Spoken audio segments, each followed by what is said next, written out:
Hello everyone, this is my groceries for 1,000 pesos. Isang bundle ng apple, isang slice ng kalabasa, isang ulo ng salmon, isang tali ng kangkong, isang tali ng alugbate, isang tali ng dahon ng sibuyas, dalawang maliit na slice ng luya, 6 na perasong kamatis,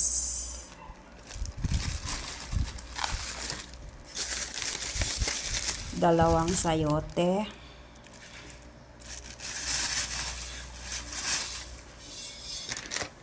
dalawang pipino,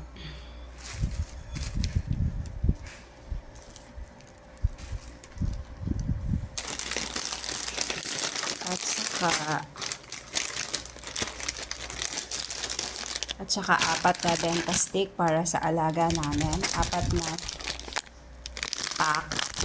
Importante po ito sa alaga namin. So, yan po. Yan na po yung aking 1,000 peso budget sa groceries.